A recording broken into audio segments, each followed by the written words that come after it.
Welcome back to Revise and Resubmit, the podcast that takes, those really dense academic papers and makes them surprisingly interesting. I'm Pavlov. And I'm Nikita. Today, we're going to be doing a deep dive into NFTs. NFTs in retail, specifically. Those digital tokens that everybody's been talking about? Right. Well, we've got this super interesting research paper that goes way beyond the hype and actually explores how NFTs could totally change, how we shop for things, how we buy things. Absolutely. This paper, Non-Fungible Tokens in Retailing, Sources of Value and Strategic Implications, was published in the Journal of Retailing. And the authors, Martin Paul Fritze, Kate Lamberton, and Stefano Puntoni, have laid out this framework that connects, the techie side of NFTs to real value for retailers and consumers. Okay, so instead of just, geeking out about the tech behind it all, we're going to look at what this tech can actually do in the real world. I like that. Exactly. The researchers argue that three core technical features of NFTs, that's decentralization, immutable encryption, and automated execution. These three features can be used to offer three different value propositions: transcendence, flexible identification, and dynamic contingencies. Whoa. Okay, those are some pretty big words. So let's break them down a little bit. What exactly is transcendence all about? So think of transcendence as a bridge between the digital and the physical worlds, right? Because NFTs aren't controlled by one single company, they can exist and be traded across different platforms. And this opens up a lot of really interesting possibilities for retailers. So it's more than just owning a digital collectible. It's about connecting that collectible to actual real-world experiences. Exactly. The paper uses the example of Louis Vuitton's treasure trunk NFTs, which came with physical trunks. It's like a way for brands to offer these exclusive, limited edition products that exist in both the digital world and the real world. Okay, so that's a pretty high-end example, right? What about something a little more, everyday, a little more relatable? Okay, well, think about loyalty programs. Starbucks, for instance. They experimented with Odyssey NFTs that connected online and offline experiences through rewards and exclusive content. It shows how big brands are already starting to think about using NFTs to engage with customers. So even a simple cup of coffee could become, part of this NFT experience. I think you mentioned another example, StepPN. Right. StepPN is what's called a move-to-earn platform. You can earn cryptocurrency rewards for just doing physical activity. It's a great example of how NFTs can encourage real-world behavior and create this unique value proposition for users. Yeah, it's really interesting to see how all these examples are using this idea of transcendence. It's they're blurring the lines between digital and physical. Absolutely. And, that's just one of the value propositions that the researchers identified. Let's move on to flexible identification. Okay, so what is that all about? Does it have to do with all the concerns about data privacy that are so big these days? You're on the right track. Flexible identification is basically about giving consumers more control over their data and how they're seen online. NFTs can be linked to a user's real identity, or they can be anonymous, depending on what the user wants. So I could choose to show my identity when I want to claim a reward or get a special offer, but then stay anonymous when I'm just browsing or, making certain purchases. Exactly. Think about the Bored Ape Yacht Club, right? Some people love to display their apes as their profile pictures, but then others choose to keep their ownership private. This kind of control is really appealing to people, especially now that data privacy is so important. And from a retailer's perspective, this could be a way to gather, really valuable customer data while still respecting people's privacy. Precisely. Flexible identification lets retailers build trust with customers by giving them more control over their data. This could be huge, especially now that data breaches and privacy scandals are happening all the time. So it really sounds like NFTs could give consumers more power. It's definitely possible. But the researchers also point out that flexible identification can actually be good for retailers too. It helps them fight counterfeiting by proving who owns what, and it can even help create more personalized shopping experiences for everybody. So it's a win-win, really. What about that third value proposition, dynamic contingencies? That one seems especially interesting. Yeah, dynamic contingencies are all about creating experiences that are constantly changing and interactive. Remember those smart contracts we were talking about? Yeah, smart contracts are little pieces of code that can do things automatically when certain things happen, right? Exactly. And with dynamic contingencies, smart contracts could be used to change how an NFT works. or even how it looks over time. So instead of just having a digital thing that stays the same, you could have something that like evolves and interacts with you, or even with the world around it. Exactly. Imagine like owning a digital outfit that changes color based on the weather outside, or virtual artwork that reacts to things happening in the news. The paper even talks about these IKEA NFT trees that grow bigger the longer you own a piece of IKEA furniture. Wow, those are some seriously creative examples. It seems like dynamic contingencies could really change how we think about what it means to own something and what gives something value. For sure. And for retailers, dynamic contingencies open up tons of possibilities for creating customer experiences that are really engaging. They could even come up with totally new ways to make money and even promote sustainability. Okay, so we've got these three really cool value propositions: transcendence, flexible identification, and dynamic contingencies.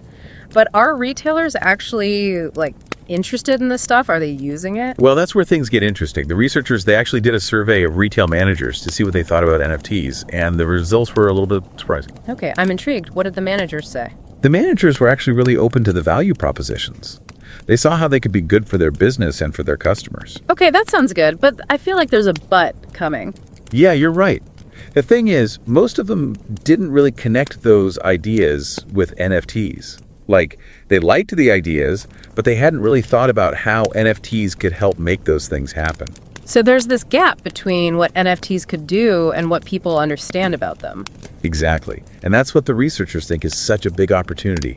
They think retailers are missing out on some super innovative ways to use NFTs, ways that could help their businesses and meet the needs of their customers. This is where it gets really interesting. So how can retailers use NFTs to create value for both themselves and their shoppers? Give us the specifics. Okay, let's take each of those value propositions one by one and really dig into how they could work in the real world, starting with transcendence.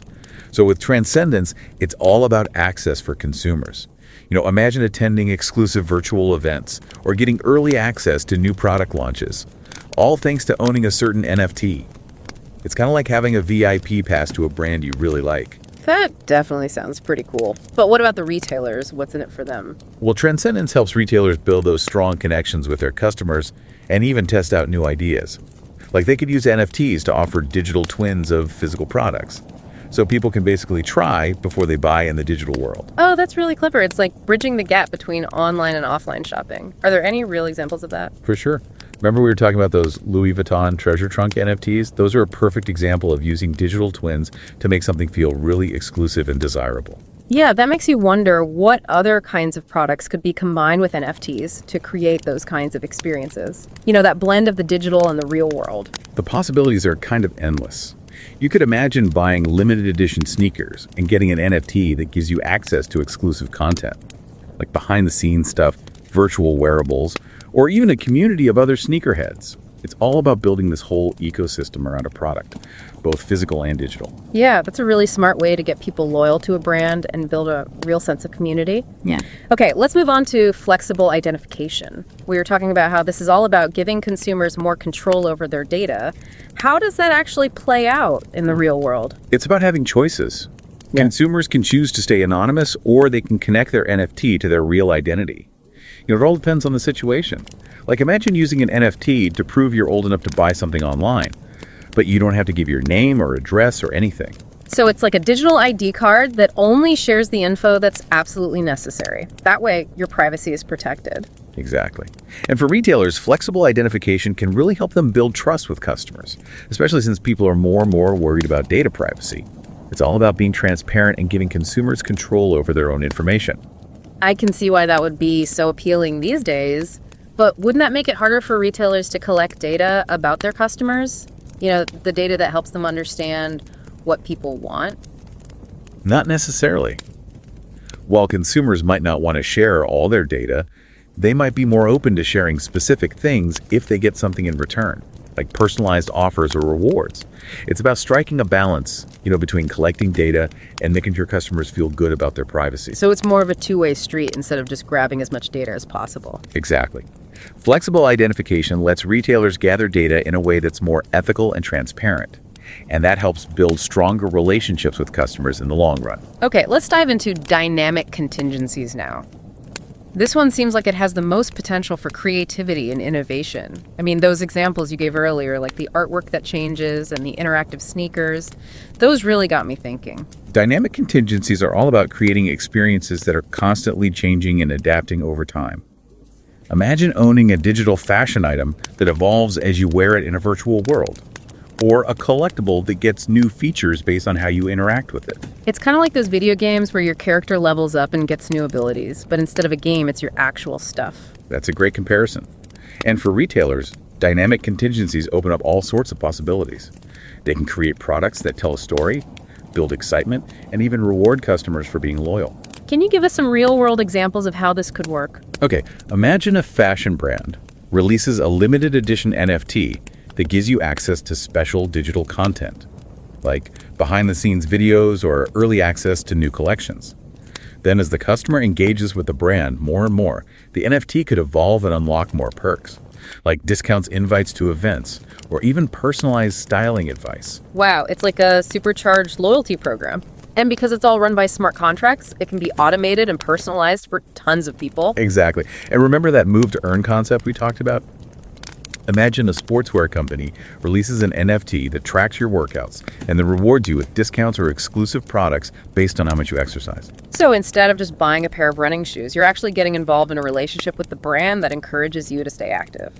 It's good for you and it's good for them. Precisely.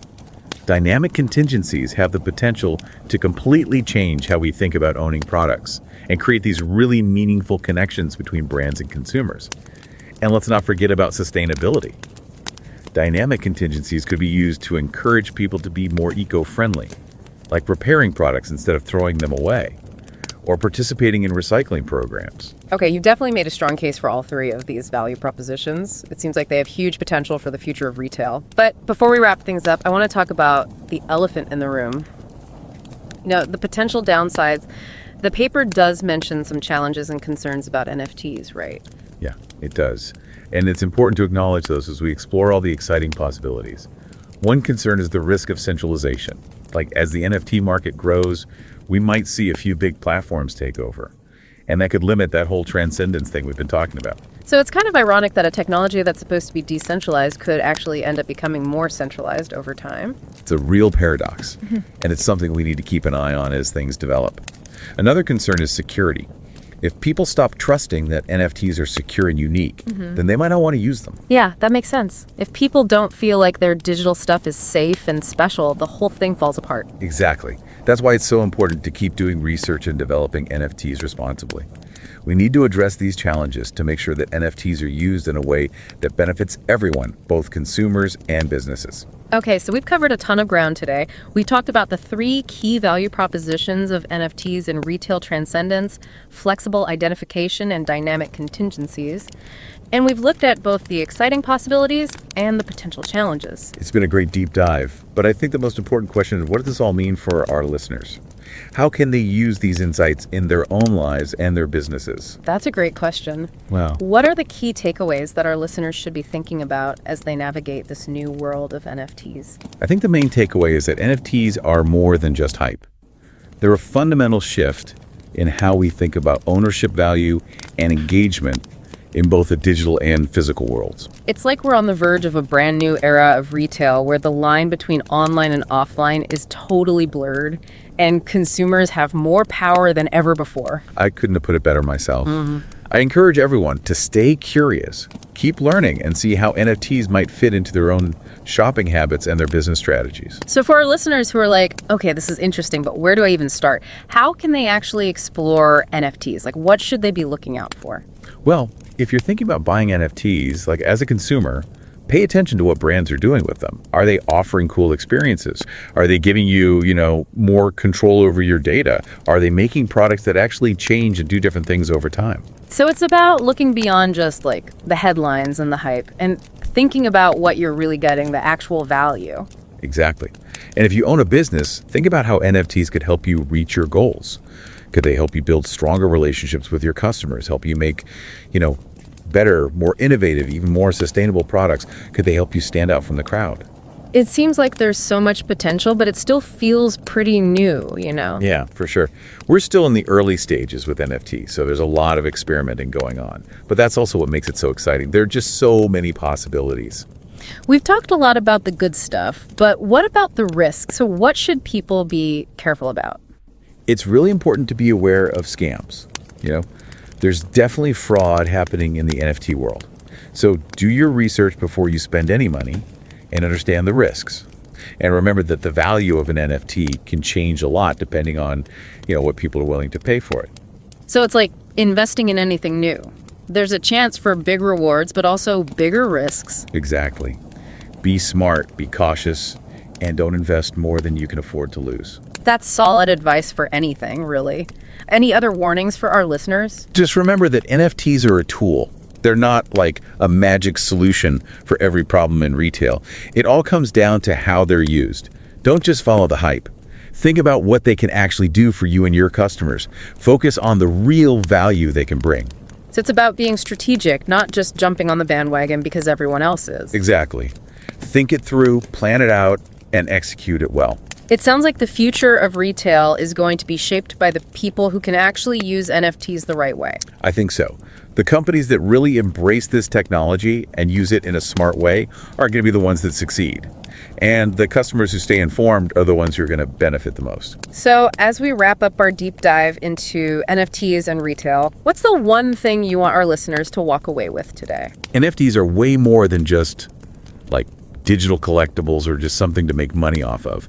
They have the potential to change the whole relationship between brands and consumers, create new kinds of value, and really shape the future of how we buy and sell things. That's a pretty big idea. Gives us a lot to think about. I hope this deep dive has, made you curious and that you have a better understanding of how NFTs could change the world of retail.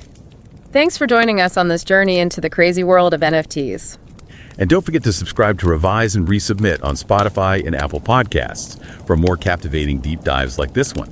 And if you're enjoying the show and want to support us in creating more insightful content, consider becoming a patron on Patreon. Every contribution helps us continue this journey of exploration and discovery. Until next time, keep those minds curious, keep questioning, and keep revising and resubmitting.